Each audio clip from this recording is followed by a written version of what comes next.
Well, welcome to week 9 of the Coaches Show. Todd Robinson, Coach Will Compton of the Hippos, and unfortunately, Coach, this is one of those shows that we never like to do because this will be the last show of the season. Yes, sir. Tough one last Friday night against Bryan. Obviously, we knew going into that one needed to win that one, and then win this week against Weiss to do the playoff thing. And boy, I think I know you guys were ready, and everything was good to roll last Friday night, but just didn't go our way.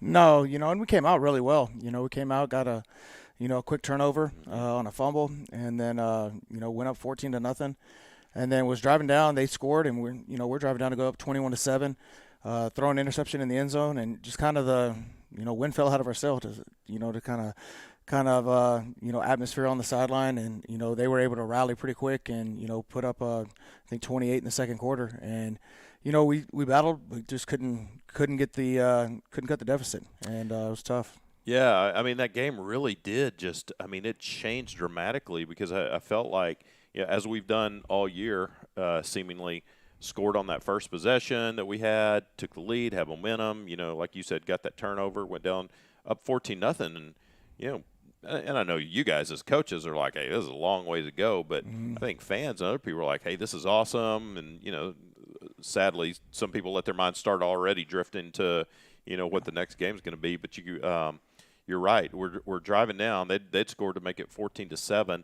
and that pick, I felt like that pick in the end zone, because they had not stopped us at all, would have gone up 21-7, and I think that just completely changed the game. And it's amazing how one play can do that. But that momentum, you felt that momentum switch, and then they go down and score. And then for whatever reason, and maybe you could talk about it, but we struggled the rest of that half to move the ball offensively, and we struggled to stop them. It's like they discovered something offensively.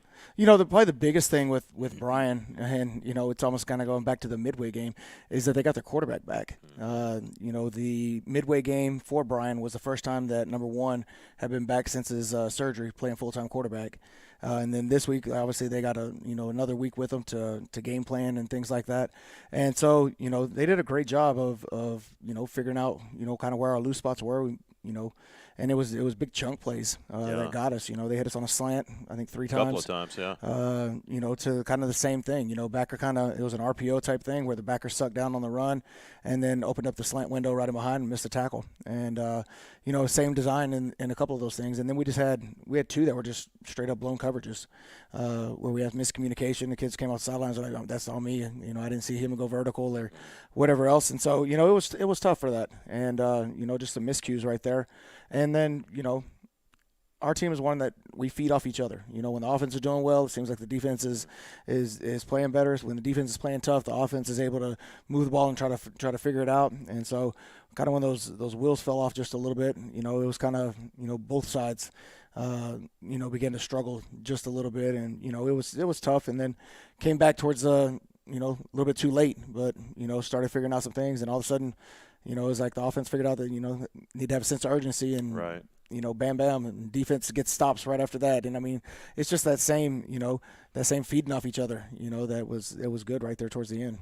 Yeah, hit a couple of those big touchdown passes. In fact, we said we felt like they had put their backups in a little too soon, because we started making a nice little rally there, a couple of big plays, and all of a sudden they put their starters back in. It was still a ball game there. It was kind of midway through I think about 6 minutes to go in the fourth quarter. Oh, absolutely. And as we went back and we watched films, we missed 3 touchdown passes where, fingertip touch or, just a small overthrow to Gary down the sidelines on a couple of them. Braden down the middle of the field, missed on him. Gary on the first play, to where, that would have really set the tone if you, throw the bomb on the first play. Yeah. And so it's just, a couple little things there. Their front played a lot better than we had seen on film. They played us pretty tough up front. And made it their inside linebacker was really good, and made it tough to run the ball consistently in between the trenches. And so Will obviously ran for I think 140, 152, but we had a sack in there that had to take away from that.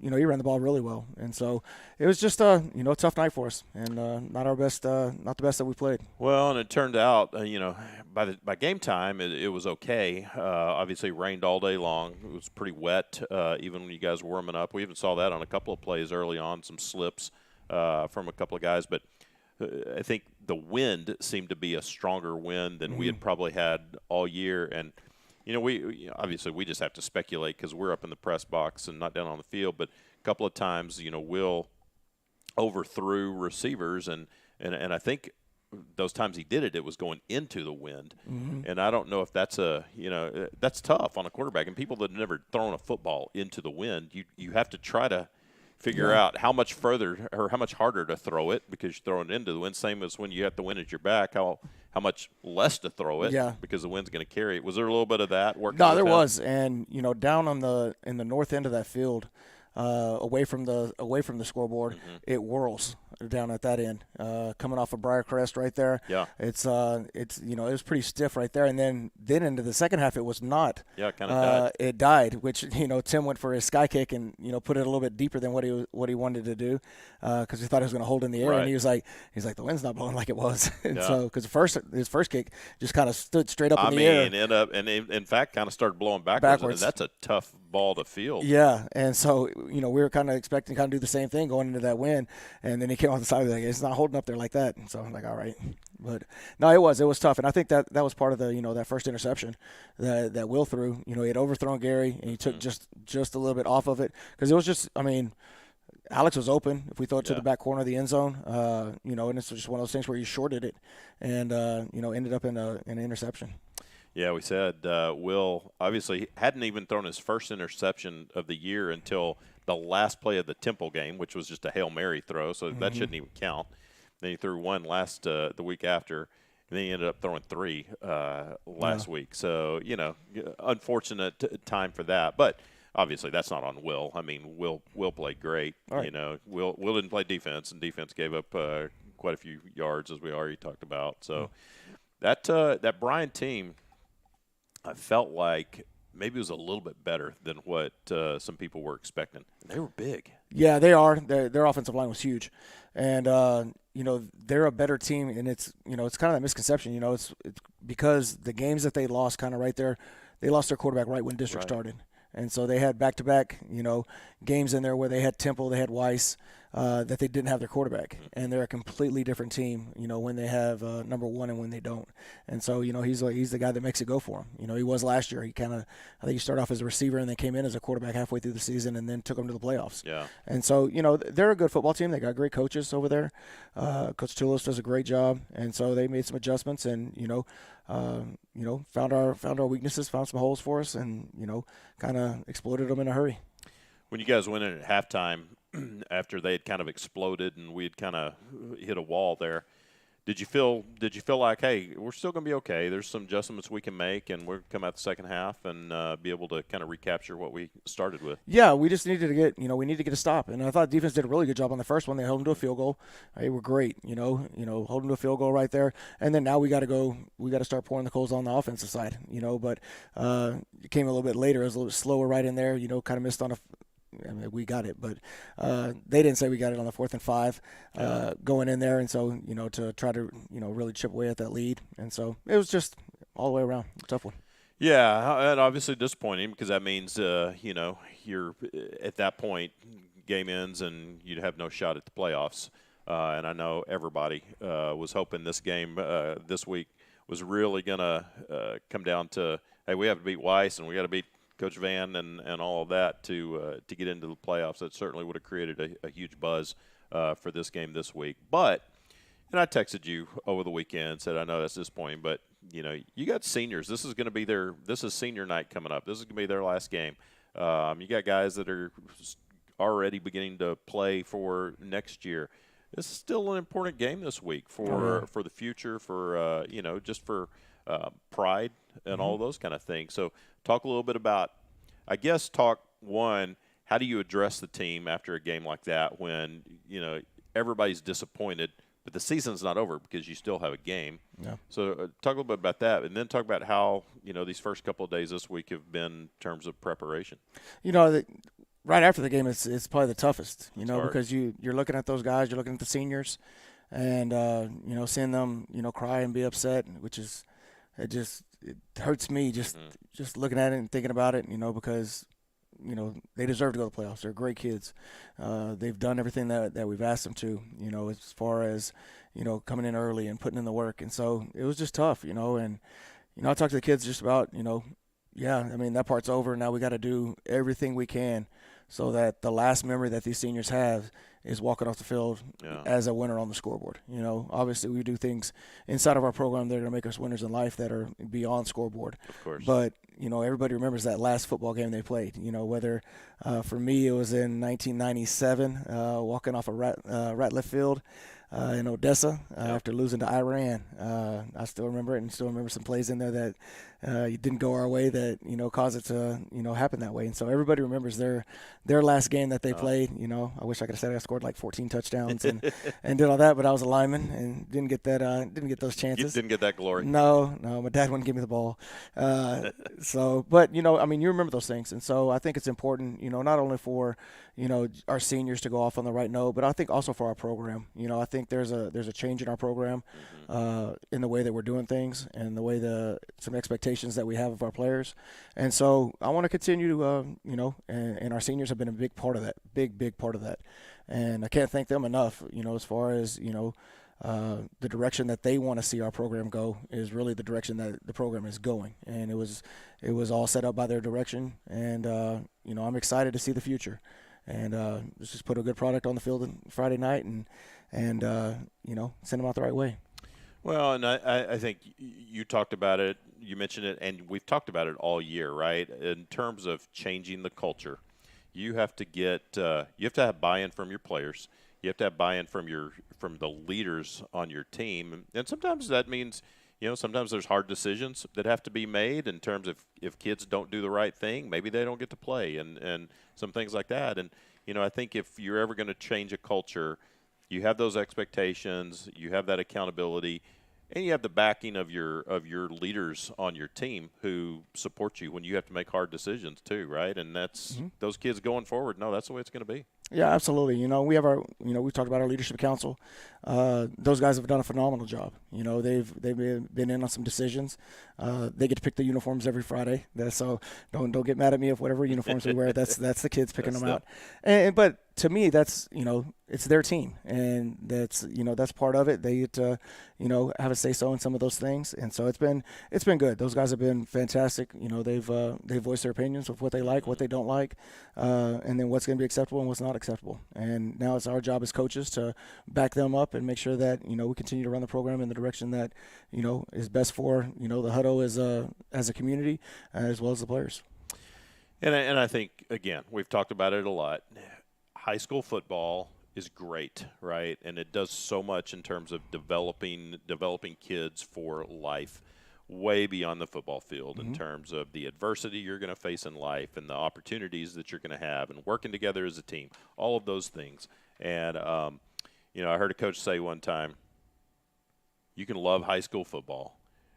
Don't let your greatest memory in life be your high school football days. Right. You got a lot of stuff that's beyond that. Oh, absolutely. I will never ever forget when Ryan, my son, played his last high school football game, and you're gonna experience this next year when Tristan's a senior. But his last game, and he's just standing in the middle of the field, and he's bawling, right, because it's all over. All this stuff that he's worked so hard all his life, and I will never forget it, walking out there and just hugging him, right, and saying, you think it's all over right now, and let me just tell you, it's all just beginning. Right. So we want these seniors and we want these kids to certainly enjoy high school football, and we want them to grow and learn the lessons that they're going to apply to life. And it's funny, and Ryan will tell you this day, I remember you saying it, and you were so right, because you move on with life, and yeah, you can reflect back and you have great memories, like you just said, you have memories of your last game, but man, life's only starting. Yes, right then absolutely. for all those guys. Let's talk a little bit about so this will be senior night. And by the way, we just got word right before we came on that the game this week has been moved to Thursday night. It's not going to be a Friday game, and that's because we're expecting some pretty bad weather Friday. So decided to go ahead and make that call and move the game to Thursday, and it will be 7 o'clock instead of 7:30. That is correct. So 30 minutes earlier, Thursday night here at Hutto Memorial Stadium. It will be senior night for these kids. Be playing Weiss, so that'll still be fun. Great game. A lot of relationships with that Weiss, not only their coaching staff, but those kids, from Pflugerville. A lot of our kids have grown up with and have played against in different ways. So, we still want this to be a very special night and senior night. But talk a little bit about senior night and your experiences with senior nights and how special that is. And then I'm going to read off each of our seniors that we have on the team this year, and I want you to just give just a quick little thing of what what you've learned or appreciated. And you haven't had a whole lot of time with these guys, going back to July, but obviously you've gotten to know a lot of these guys pretty quickly. But how special is senior night? I think it's very special. I think it's special for the kids. I think it's special for the parents as well. Here's the kind of the culmination of your 4 years that you put in into the program, and it's a chance to highlight them, whether you're the starter or whether or not you're just the guy on the team that encourages everybody and has a great attitude. And so I think it's a great way to acknowledge every person in your program and show that every one of them are important. So prior to the game, we do a little introduction of each senior and their parents, and they come across the field. So I assume we'll still be doing that. Yeah, the parents are going to line up at 6:10, and then at 6:25 they're going to start announcing them. Okay. And, we want folks to show up and recognize these kids. And we talked about this last week. Some of these kids that I'm about to read their names, and they've been superstars. Mm-hmm. Some of these kids, you might not know their names because maybe they don't get on the field and play a lot. But they are just as valuable to a football team in the things that they do in practices and just being part of a team. And those kids, they're going to take away just as many lessons as the kids that are kind of get their name mentioned a lot. Absolutely. Right? So, all right, let's start. Number 4, defensive back Eric Perry. Mashed potatoes. And so I got to know Eric this summer, and they were laughing at him about his game at Temple last year and calling him soft. And so I started calling him mashed potatoes. And love Eric, great personality, great kid, has been working really hard. It's kind of been banged up a little bit here and there. But overall, man, just a great personality. That's great. All right, this next one everybody knows, number 5, Gary Choice. Hey, shout out to Gary Choice, who just qualified for state for robotics. Kind of shows you the type of kid that he is. Phenomenal football player, phenomenal track athlete. Actually went to Navy a couple weeks ago on an official visit for track up there, and so he's definitely going to be successful. Yeah, and of course Gary was one of our guests 1 week on the show. Just a super kid. And absolutely, he's one of those that's going to go on and represent Hutto and Hippo Nation and everything he does. Number 7, Joseph Robinson. Love Joseph. He's our backup quarterback, and does it to the T. As far as he's always engaged in practice, he's paying attention. He jumps in and he'll play a wide receiver if we need to, get a kid a break. And so, been a great kid. Just been, working hard, kind of right there behind Will, and is always prepared and ready to go. Backup quarterback's probably one of the toughest spots, I think, on a team, right? Because, you literally have to be ready every single play to come in case something happens to your quarterback. And if nothing does happen, then you end up standing there watching and, being a cheerleader for your teammates. But, respect to Joseph. And, well, he's got a strong arm, too. He does. We actually tried to get him a double pass in the Coppers Cove game, and so it just didn't work out. So he ran the ball, and so he was laughing about that. That's great. Number 9, Jalen Parkinson. Park, phenomenal kid. He's part of our leadership council and has had a great year so far this year. I think he's number 2 on the team in tackles with 80 tackles. Really blown up the last 3 weeks as we moved him down to defensive end. Has been a menace in the backfield, but hard worker, and just excited to see what the future holds for him. Half those 80 tackles have probably been chasing somebody down from behind. He does that very well. Is he is Jalen, or is he being recruited? Has a shot to play somewhere? I think so. He's been talking with Midwestern State, Okay. and so he was supposed to have a visit going up there, and a lot of the Division twos and things like that are just going to be kicking off here pretty soon. Sure. All right, this next one, of course, everybody's familiar with him, and you mentioned Gary visiting Naval Academy. Number 10, Brody Bueno, just got an offer from Navy. Just got an offer from Navy. Brody is probably one of the most athletic big men that I've been around. Probably the only other one that I could think is that has his size and skill set is a kid I coached up at John Tyler named Tyus Bowser, who actually plays for the Ravens now. Just as far as his ability to, go out there, play receiver, go out and, plays linebacker, can play defensive end, plays basketball, just all around great kid and, super smart. Yeah. I think he's number 12 in his class. And so, he's set up for success. And he's been a part of our leadership council as well. And, really leaned on him and just absolutely love the way that he plays the game. Yeah, and I was talking to his dad, and I said, how cool would that be if we end up with 2 kids at Naval Academy, if Gary and Brody both end up there? But I feel like Brody, and apparently they're recruiting him as an athlete, and they're going to fight over him, whether he's going to be a tight end or a linebacker, I guess. Yeah. But Naval Academy seems like the most perfect place for Brody, because he's got that math mind, that engineering mind, but he's also disciplined, and he would do fantastic there. Yeah, so excited for Brody. What a star. All right, next 2 brothers. Number 11, Theo Anderson. Teddy. Teddy's probably, I would say he is the hands-down pick for our coaching staff as the most changed player on our team. Teddy had some issues last year, didn't finish with the program, and came back this summer. Me and him, had an agreement. Leadership council wanted him back, and so, we put some stipulations in place, and, has been phenomenal. Is one of our best kids as far as trying to pick people up when things aren't going well, and love Teddy. I've loved to see the change in him, and going to really work really hard as football ends to continue to see that change. As far as in the classroom, and making sure that he's able to be successful over there. But love him.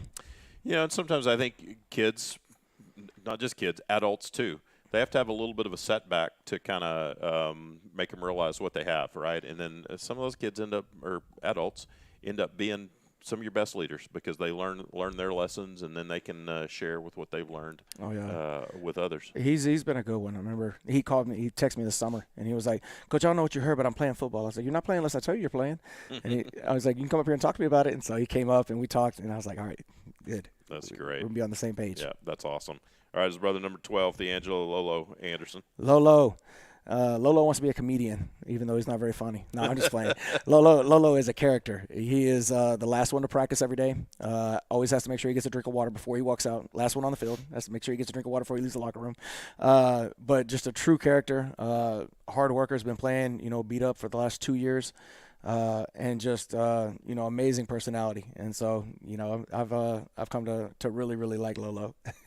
To be fair, there's a lot of comedians out there that aren't that funny. They still make a lot of money. So. Very true. Very true. So maybe he's still funny.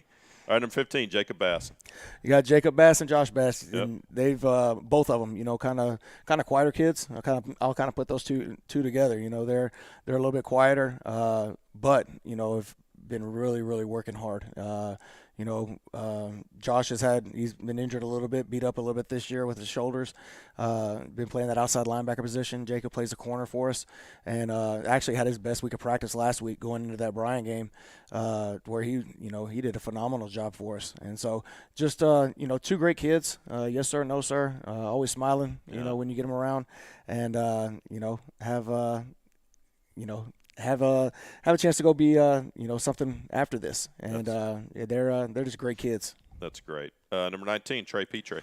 Trey's been beat up a little bit this year. He had a little bit of a knee thing, but he's coming back. He's back. He's cleared now, and so he's back on the field. He's been a leader for us. From the very beginning, he was a vocal leader all through the summer about making sure that people were working hard and things like that. Hate that he had the setback kind of right there in the middle of the season, but it's gonna be exciting to have him back out there this week. I don't know. And Trey's played basketball in the past. Is he still playing basketball? I hope he does. I Yeah. hope he does. So we had talked about it earlier that he wanted to play, and so I'm hoping he gets back out there again. Well, and Trey comes from a long line of the Petrie brothers, and that is just a great family, fantastic family. So Trey, he'll certainly be missed. All right, number 20, J.J. Banks. JJ committed to Air Force, Yep. and so went up there a couple weeks ago. Very, very athletic kid. And, obviously you see that when you see film and things like that. But a very humble kid. And that's probably one of the things that, sticks out to me is like his just humbleness whenever you talk about his accolades or anything like that. And his, he's another one that's going to be super successful in the armed forces just because he's one, you get him on the sidelines and you're getting ready to coach him up. And I'm talking like he is eye contact to eye contact. It is not looking away. It is an intent. Yes, sir.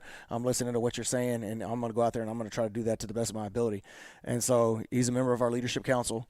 He's, one of the guys that, everybody kind of rallies around and, has had great games this year.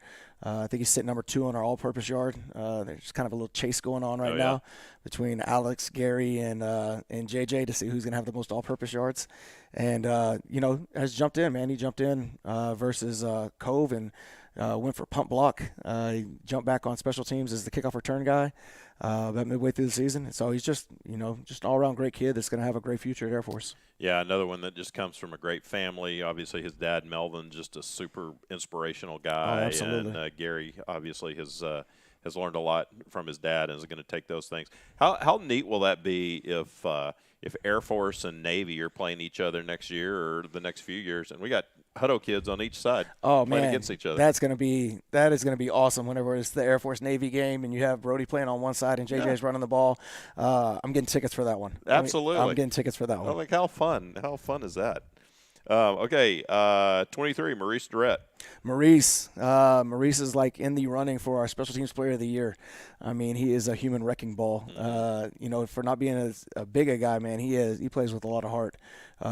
He's a very explosive guy. We've tried to do some things on offense to try to get him the ball a little bit more. We had a package last week. It just didn't pan out that we used it as much as what we needed to. But has been a phenomenal player. Kind of got banged up right there in the middle of the season, missed a couple games, and a little setback there. But great kid, good smile, and looking forward to see what he has in the future.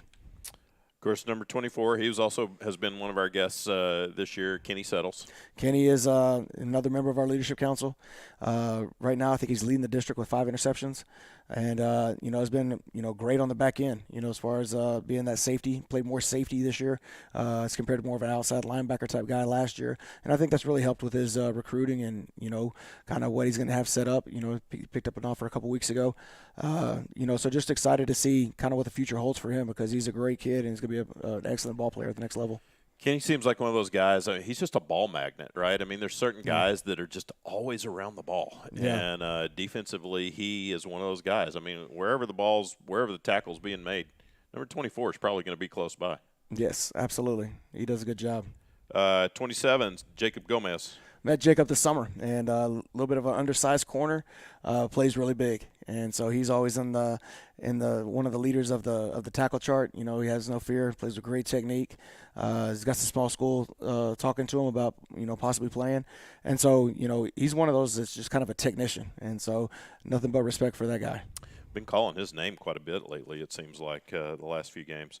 Under 29, Bryce Burns. Love Bryce. Yep. Bryce is the perfect teammate. He is that guy that's going to encourage. He's always got a smile on his face. Walks out, gives me a high five every day. And then he does some other things too.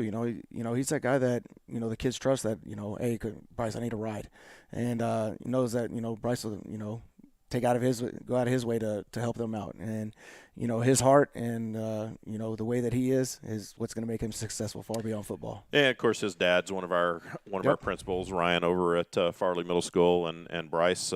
Really, his senior year is not done. It's done with football, but he's a baseball player, so he's certainly going to be looking forward to baseball coming up. And then he'll be another Red Raider.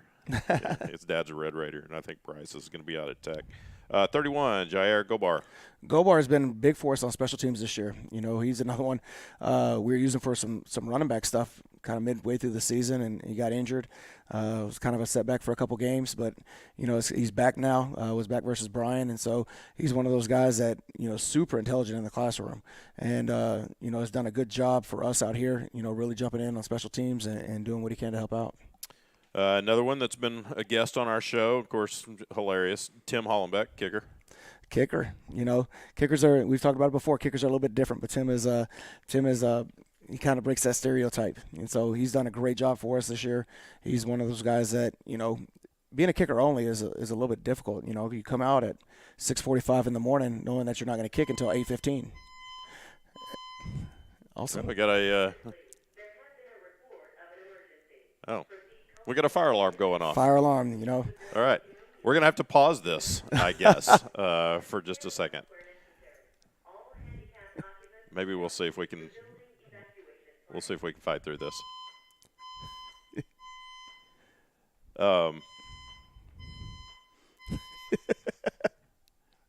Wonderful timing. All right, we're going to pause.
Okay, we're back.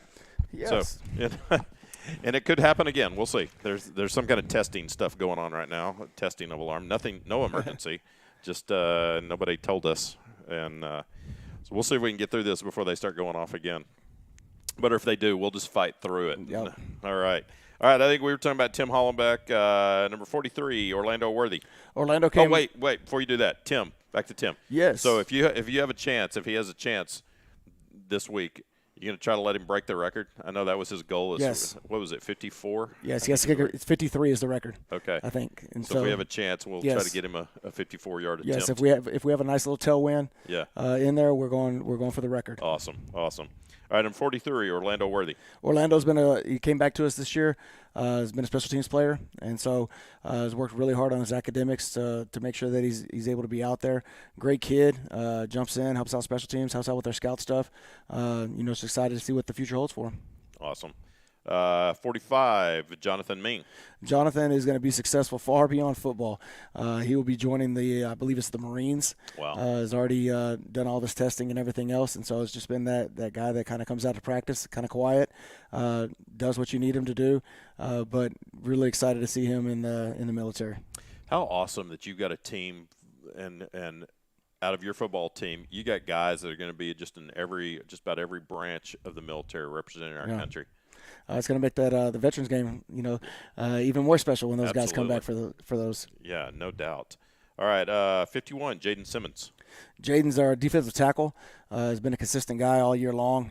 Is kind of undersized. I guess we're all undersized versus these mammoth offensive lines. No kidding. But has been a great player for us. Real quiet guy. Jumps in. Super strong. One of our strongest guys that we have on our team, and anchors that defensive line. Done a great job all year. 52, Nick Hanks. Hate that his season got cut a little bit short, and so had an injury mid-season. Was starting on the offensive line for us, doing a great job. Was one of our top offensive linemen grading out. Had some issues, and so hasn't been able to finish out his year the way he wanted to, but still a great kid. That's tough as a coach, I'm sure, when you see a senior that has an injury that is going to end their season and effectively end their career early. That's heartbreaking for the kids. Yeah. And you hate it for them, and it's part of the game, but it still doesn't make it hurt any less for those guys. Yeah, for sure. 54, Tyler Organ. Tyler's been a great practice player for us. He's one of those guys that's always here. You can always count on him to be where he's supposed to be and jumps in when you need him. And so he's just been overall just a great kid. Great to get to know him.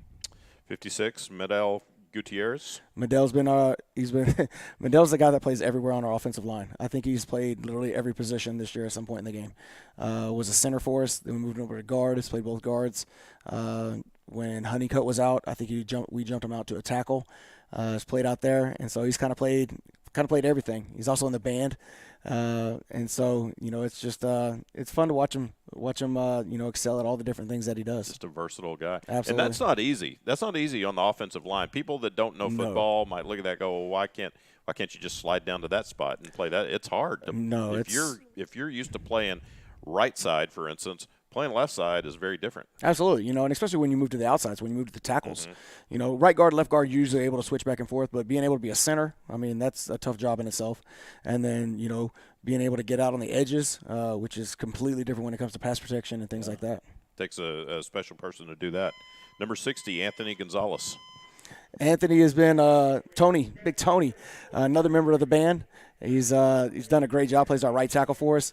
His dad cooks the best street tacos that I've had, and he came up and had those one day. But Tony's just been a real consistent guy for us. Good personality. Brings me breakfast tacos every Friday morning, and so I am truly going to miss that. I don't know who's going to bring me breakfast tacos next year. I bet you'll find somebody to do that. And by the way, this is just they're just testing stuff, and we can't do anything. We're just going to fight through the alarm thing that's going off. 61, Kalen Leggs. Kalen Leggs came back to us. He hadn't played football in a while, and he was slated to be in the period. And so, has come out. He's got a great heart, and stands right there with the offensive line. Super encouraging. And, actually got a little bit of playing time in the Coppers Cove game. Actually, I was able to get out there for a little bit. But asked good questions, and just overall just a great kid. Too bad he wasn't a kicker. Legs would be a great name for a kicker, wouldn't it? Oh, yeah.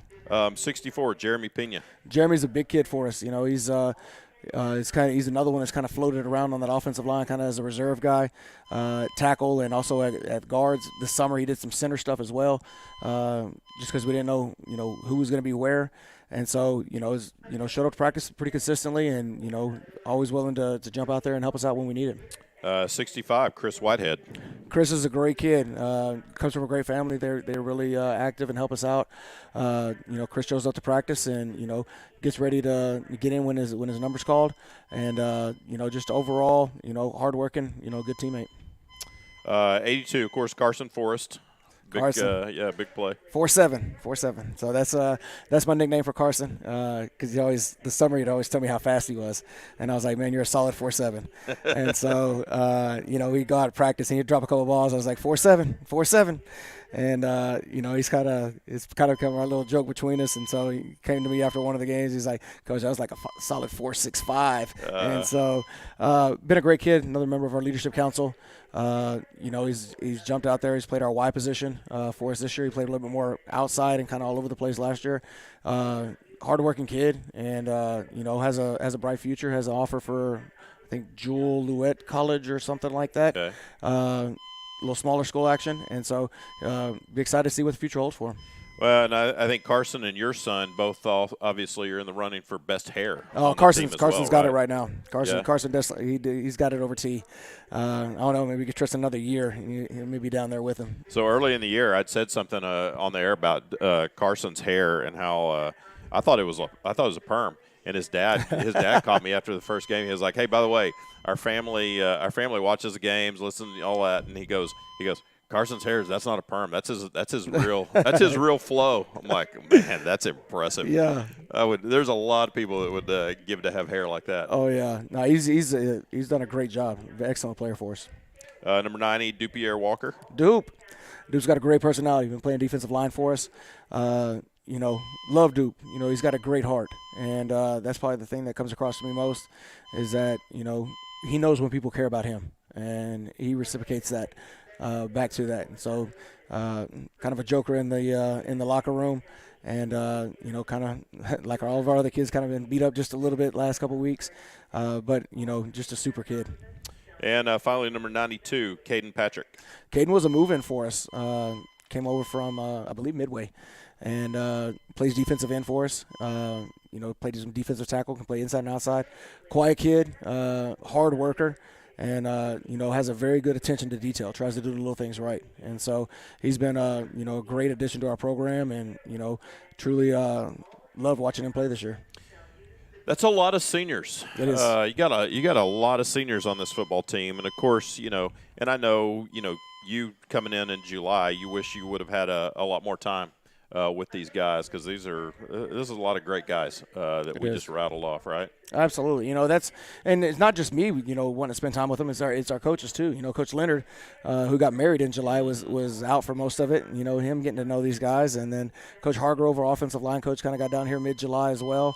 It's just, that's the toughest part of coming in late, is getting to know the kids and to being able to develop those relationships with them. And so you have to make everything so much more intentional, and then, some of the habits that they may have, or some of that, things that they do consistently that you want to change. It's tough to change it in that short amount of time. Sure. And, it's just kind of a learning thing, but I'm appreciative. My family's appreciative of the way that, these guys have welcomed us in, not just me, but my sons, to be a part of this program.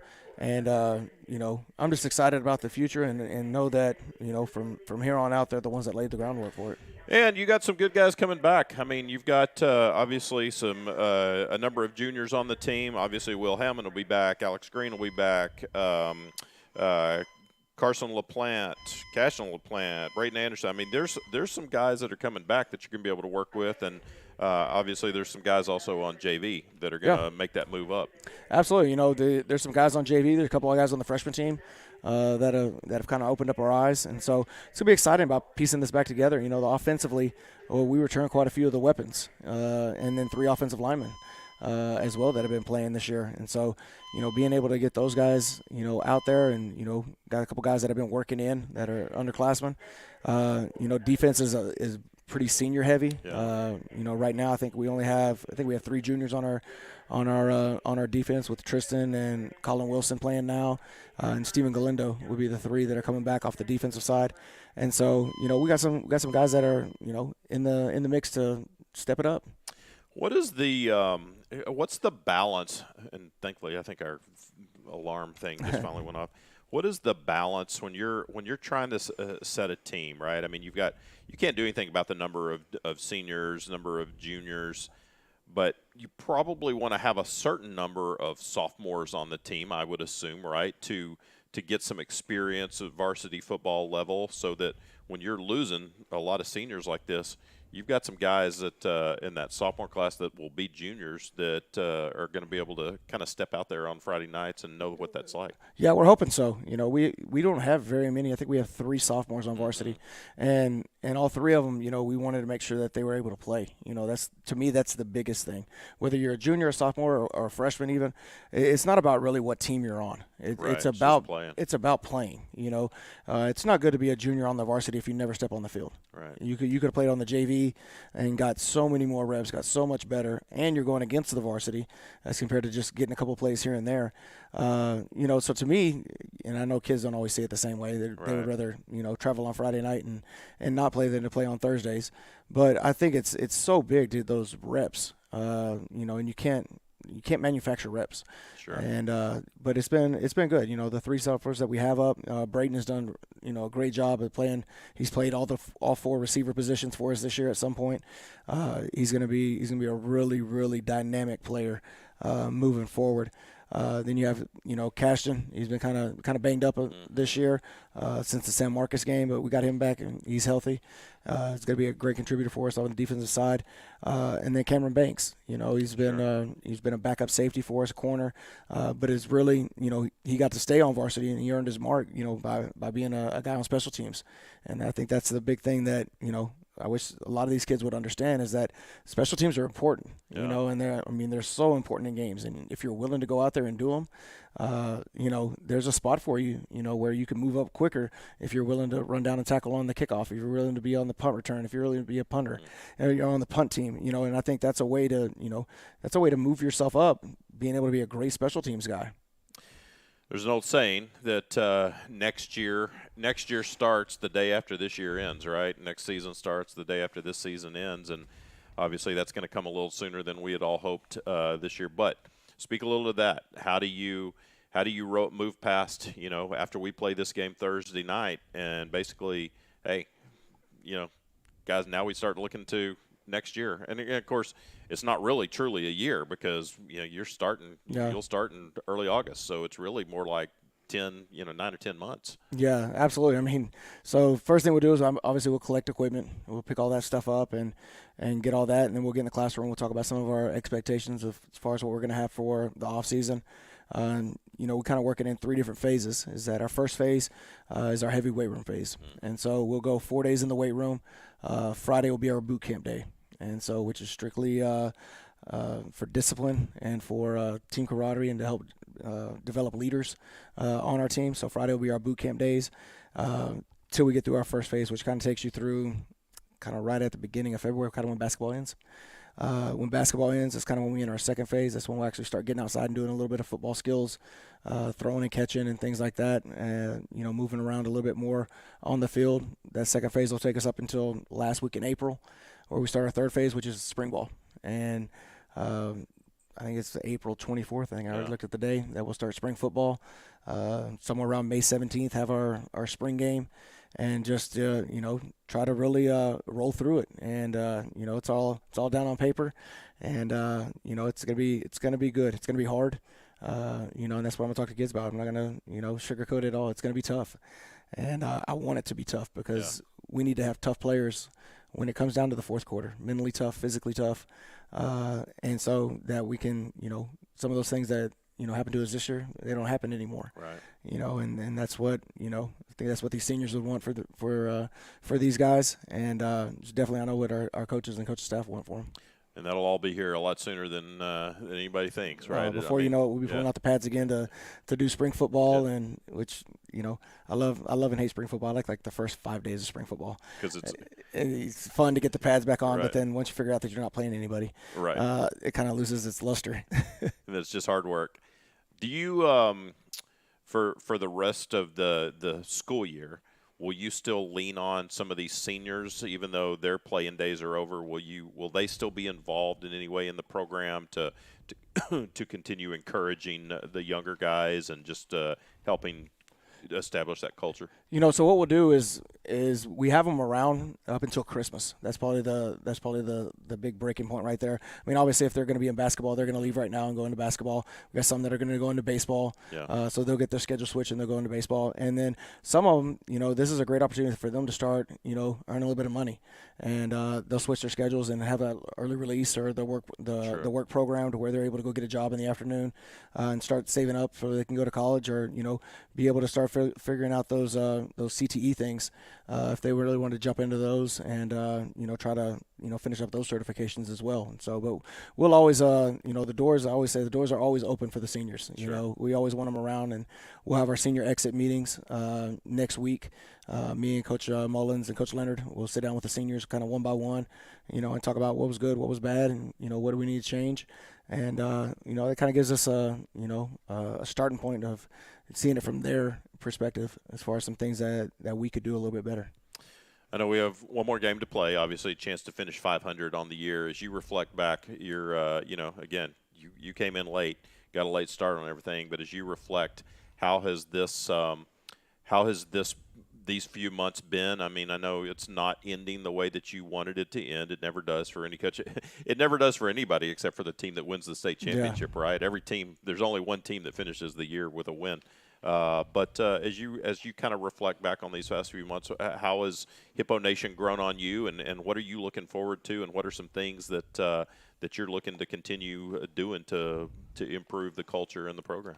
I absolutely love it here. And that's, I love it here. Tristan, who's here right now, he loves it. And so that's, to me, that's the biggest thing, is that, I wanted my son to be happy.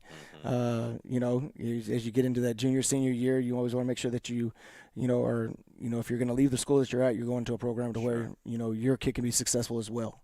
It doesn't mean that he's going to have to play all the time or whatever else. Just you want him to be successful. You want him to have friends, and like my mom used to say, someone to sit with in the cafeteria. That's right. But that's big. And then Levi will be coming over next year, my younger son. He'll be over at the NGC. And so it's been big, and then, we're excited about it. We're excited about the future, and being able to get moved over here and stop, spending thousands of dollars a month on toll tags. No kidding. Yes. And so, I'm just encouraged. I think that's probably the best way to say it, is that, seeing the type of kids that we have, and, what they want to become, and, they want to be that, we're going to be 6A for a while. They want to be that competing for a district championship. And they've shown, they're willing to work for it. And now it's just about, we got to get a full year's work into it, because it doesn't just happen overnight. You know, we need to get some kids a little bit bigger and stronger, and, go from there. But I think that this group of seniors that's leaving right now, they set the standard as far as, what this program's about. And I'll be forever grateful to them for the way that they started off in this first year. And so just encouraged. Love Hippo Nation. Well, and obviously I said only one team finishes on a win. That's not true, right? I mean, only one team that's in the playoffs finishes on a win. That team wins state championship. We have a chance to finish with a win. Absolutely. We play Weiss this Thursday night. So quickly report on Weiss, scouting report, offensively, defensively. They're very good. Coach Van does a great job over there. They have, I think, 41 guys on their defensive side of the ball. And it's kind of their record's kind of misleading. They had some issues early in the season, kind of rotating two quarterbacks back and forth, trying to figure out what they want. And then both of them actually got hurt at one time. And then they had some youth on their offensive line that's really started to come along, but their defense has played really well, for most of the year. They haven't really given up a whole lot of points. And so, it's going to be a tough game, all the way around. They're going to be getting ready for their playoff games, but obviously, you want to go in that with a little bit of momentum. And so it's going to be, kind of one of those things. We're very similar in some things that we do offensively. I've known Coach Hughes for a while, and so he's over there, calling their plays, and they got some guys that can go. They got a running back. It's got a D1 offer, I think, to Air Force as well. And then they got the receiver who's also going to double over and play some defensive back for them. And so they got some guys that can go. Should be a fun game. Obviously, there's a lot of familiarity with the number of coaches over there, not just Van, but Vernon Hughes and Bo Mosley. I mean, there's a lot of familiarity. Ed Vogelpool. It'll be fun to see those guys. It'll be weird to see them on that other sideline, but we want to beat them. Yes, sir. And we want to send them into the playoffs with a loss on their record. And I'm sure as a coach to Coach Van, there's a lot of respect for a man like that, who's one of the, if he's not in it, he's very close to being one of the top 100 all-time winningest high school football coaches in Texas. So kind of fun to be able to coach against a Absolutely. legend like that too. No, I've had a lot of respect for Coach Van Meter for a while. We went down to Lamarck in 2007. He was the head coach at Friendswood, and they were in our district. We actually won that game through a jailbreak screen to Mike Gilmore over on the right-hand side. Still remember that one? You remember those? Vividly, yes. Yes. It was what was right then? It was 41 jail, and so won that game. But tremendous respect for what they did down there, as well as when he came here. He's done a great job. He's always been known for his offense. They've been able to spin it around very well in the past, and so just a huge amount of respect for him as a coach and as a person. Well, it's always fun to beat one of those guys too, though. So let's hope that happens. Hippos get a win Thursday night. Just a reminder, it is Thursday night. Games have been moved to Thursday night at 7:00, so 30 minutes earlier than normal. But Thursday night because of the impending possible severe weather that's coming on Friday. So get out here, Hutto Memorial Stadium Thursday night if you can. If you can't, you can watch it on watchhippos.com. Coach, it's been a fun year. Look forward to next year already. Just doing this again, and then a lot of success on Friday nights. But good luck this Thursday against Weiss. I appreciate it. Okay.